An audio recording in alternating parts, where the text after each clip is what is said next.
Hello बच्चों, कैसे हैं आप लोग। आई थिंक आप सभी लोग बढ़िया होंगे और बढ़िया सबके घर में चल रहा होगा मस्त बिल्कुल। और पेपर आने वाले हैं जैसे कि आप सभी को पता है। तो भाई आज हम बात करने वाले हैं how to calculate tax liability. ठीक है कि टैक्स लायबिलिटी कैसे कैलकुलेट करी जाती है, या हम इसको कह सकते हैं कर दायित्व का निर्धारण कौन सी विधि के साथ किया जाएगा।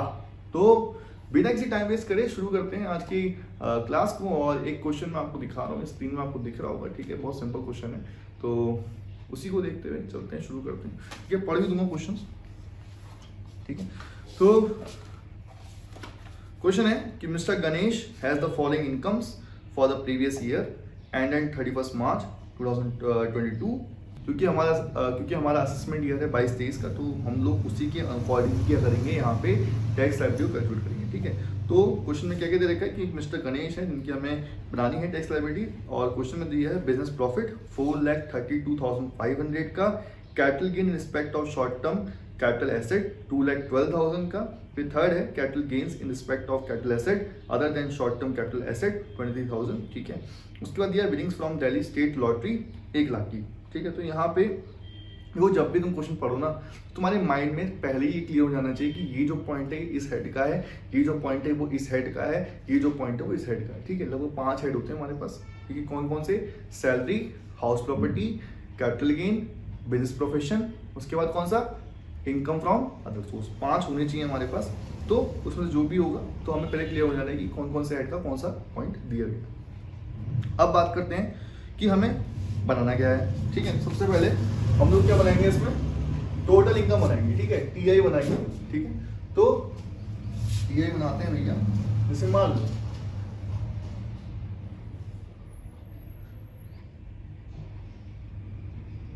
तो राइटिंग को थोड़ा सा आप इग्नोर कर दो ना मेरी, क्योंकि बहुत दिनों बाद मैं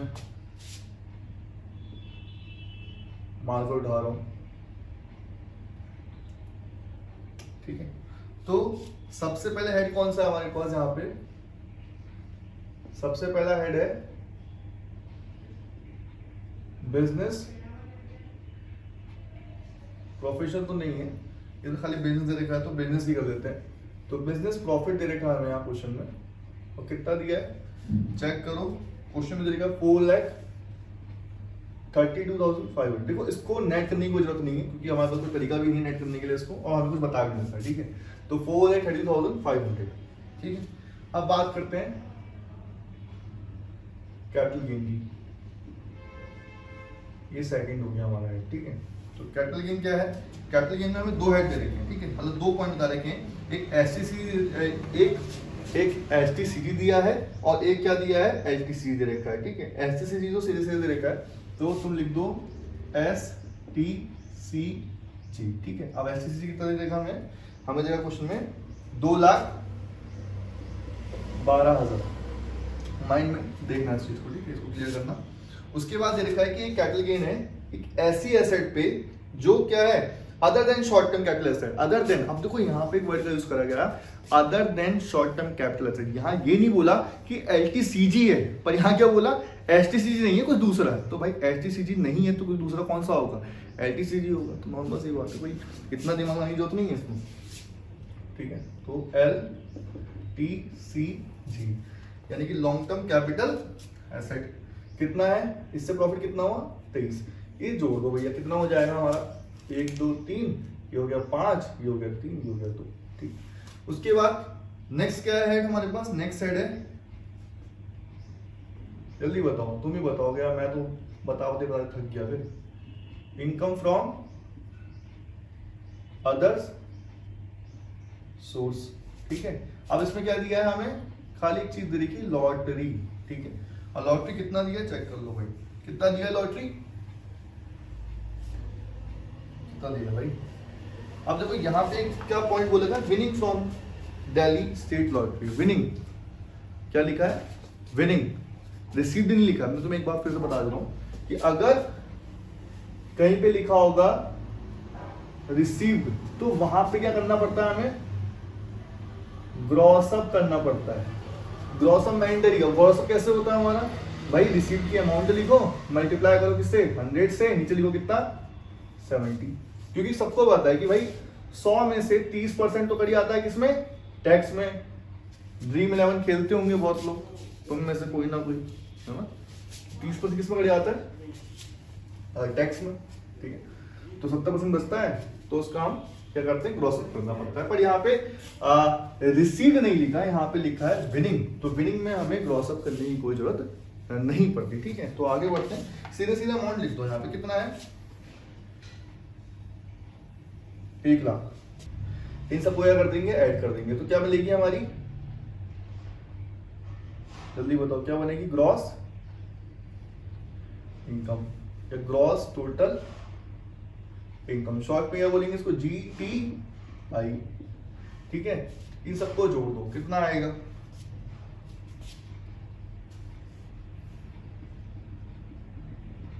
अब इसके बाद क्या करना पड़ता है हमें, 80C to 80U, क्या कहते हैं इसको, डिडक्शन। 80C से 80U, यहाँ पे कोई 80C से 80U है नहीं, तो डिडक्ट कर दो, यही अमाउंट क्या आ जाएगी, नीचे आ जाएगी। तो यही क्या बन जाएगी आपकी, TI बन जाएगी, यानी कि टोटल इनकम बन जाएगी। अब ये क्या है, एक इंडिविजुअल पर्सन की टोटल इनकम है जो उसने पूरे साल यानी कि पूरे पिछले साल में कमाई थी, और इसी पे हम क्या बनाएंगे, अपनी टैक्स लायबिलिटी। इतना समझ में आया तो पहले बताओ। तो अब आ गए अपने कंक्लूजन में कि हाउ टू कैलकुलेट क्या, टैक्स लायबिलिटी, ठीक है। तो जब हम बात करते हैं टैक्स लायबिलिटी की, तो यहां पे कुछ स्लैब्स की बात भी होती है, ठीक है। स्लैब्स की कैसी बात होती है, कुछ स्लैब रेट्स की बात होती है, ठीक है। अब स्लैब रेट कैसे होते हैं, वो इंडिविजुअल पर्सन की एज पे डिपेंड करता है, ठीक है। कि अगर मान लो कोई पर्सन है, ठीक है, तो उसकी पर्टिकुलर एज कहाँ तक है बेटा, 60 तक है, तो उसकी टैक्स लायबिलिटी का रेट अलग होगा, ठीक है। 60 से अबव वाले का अलग होगा, तो सबके स्लैब रेट क्या होते हैं, अलग अलग होते हैं। हम बात करते हैं इसमें स्लैब रेट की, तो स्लैब रेट इसमें कौन सा लगेगा भाई, तो इसमें हम लगाएंगे जो लगभग क्या कहते हैं 60 तक होता है, यानी कि 60 एज तक होता है, तो वो स्लैब रेट लगाएंगे। यानी कि आप सबको पता है 2.5 लाख नील, और अगले 2.5 लाख पे 5, और अगले 5 लाख पे 20%, ठीक है। तो ये सबको पता है।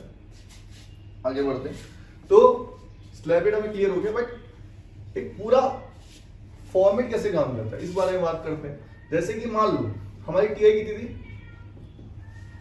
हमारी टीआई थी 7,67,500। अब जब भी हम टैक्स बनाते हैं, टैक्स लायबिलिटी को कैलकुलेट करते हैं, तो उस समय सबसे पहले टैक्स किस पे लगता है, टैक्स ऑन कैजुअल इनकम। ये कौन से रेट है, इसको बोलते हैं स्पेशल रेट, ठीक है। इसको बोलते हैं स्पेशल रेट, ठीक है। स्पेशल रेट में कौन कौन आते हैं, 2 आते हैं। एक आता है टैक्स ऑन कैजुअल इनकम, दूसरा आता है टैक्स ऑन LTCG। अब कैजुअल इनकम में क्या थी हमारे पास, कैजुअल इनकम में थी हमारी एक लॉटरी कितनी की थी, 1 लाख की, ठीक है। ग्रॉस ही बताना है यहाँ पे, ठीक है। तो उस पे कितना परसेंट लगता है, उस पे लगता है कितना, 30%, ठीक है। उस पे कितना लगता है परसेंट, 30%। 30% कितना आएगा 1 लाख का, 30,000, ठीक है। अब LTC कितना था हमारा, LTC था हमारा 23,000, ठीक है, 23,000। LTC पे कितना लगता है बेटा, 20% लगता है, ठीक है। तो कितना आएगा इसका, अगर हम देखें तो लगभग 4,600, ठीक है। तो ये एक निकल गया आपका स्पेशल रेट। अब इसके बाद बात करते हैं हम लोग नेक्स्ट, यानी कि A होता है स्पेशल रेट, B होता है आपका कौन सा रेट,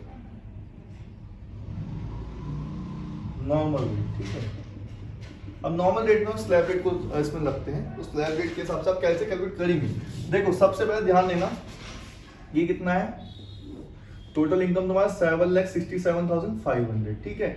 इसमें से तुमने 1 लाख की कैजुअल इनकम पे टैक्स निकाल लिया, ठीक है। तो 1 लाख ये लेस होगा और 23,000 ये लेस होगा, क्यों, क्योंकि इन दोनों पे टैक्स तुम कैलकुलेट कर चुके हो, ठीक है। तो कितना लेस कर लोगे, 1,23,000, कितना बचेगा तुम्हारे साथ में 3, 4, 6 में से 2 कितना बचेगा 4, 7 में से 1, तो लगभग अब तुम्हें टैक्स लगाना है 6,44,500, जो 6,44,500 ये बची हमारी। क्यों? क्योंकि हमने दोनों पे ही टैक्स क्या कर दिया है, यहाँ पे निकाल दिया, तो बची 6,44,500।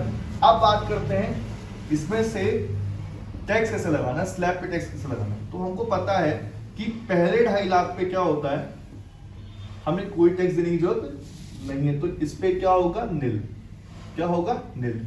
ठीक है, उसके बाद कितने पैसे बचे देख लेते हैं। ये हो गया 00, ये हो गया 5, ये हो गया 4, ये हो गया आपका 9 और ये हो गया आपका 3। इतना बचा आपकी इनकम। ठीक है, इसमें से 2.5 लाख निकाल सकते हो, हटा सकते हो 2.5 लाख। तो कहने का मतलब सीधा सीधा ये है कि पहला 2.5 लाख होता है निल। अगर आपकी इनकम आपके 2.5 लाख से ज्यादा है तो क्या होगा, वहां पे पहला 2.5 लाख निल होगा। दूसरे 2.5 लाख अगर उसकी इनकम फिर भी ज्यादा है तो क्या होगा, अगले 2.5 लाख पे कितना परसेंट पड़ता है, लगभग 5% पड़ता है, यानी कि कितना हो जाएगा 12,500। अभी भी देखो इनकम खत्म नहीं हुई है, अभी भी क्या है, पैसे बचे हुए। कितने बचे हुए देख लेते हैं।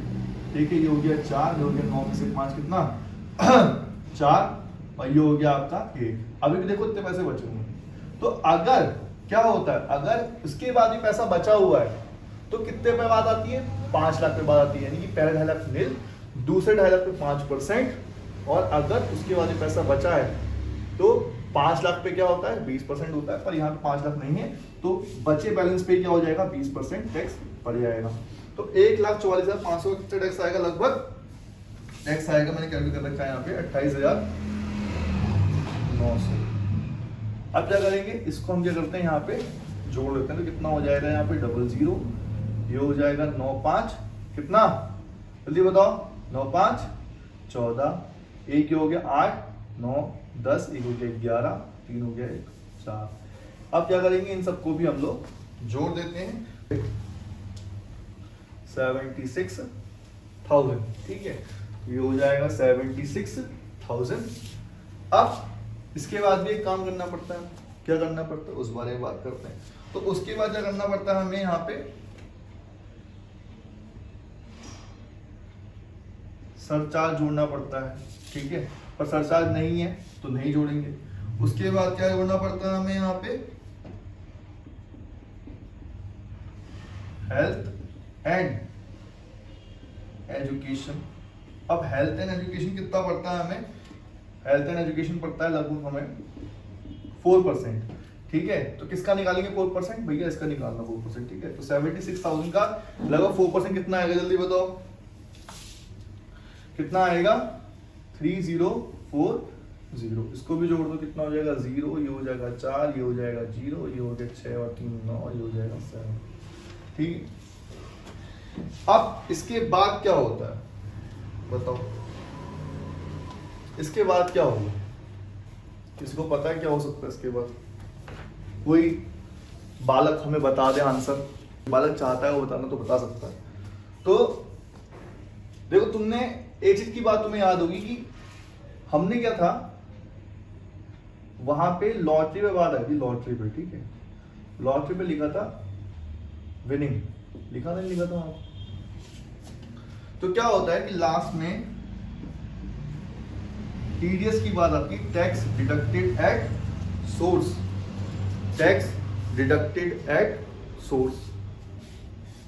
अब टैक्स डिडक्टेड एट सोर्स कहां कटेगा भाई, जहां पे आपसे टैक्स काटा गया होगा पहले, जहां पर आपसे पहले टैक्स काटा गया हो।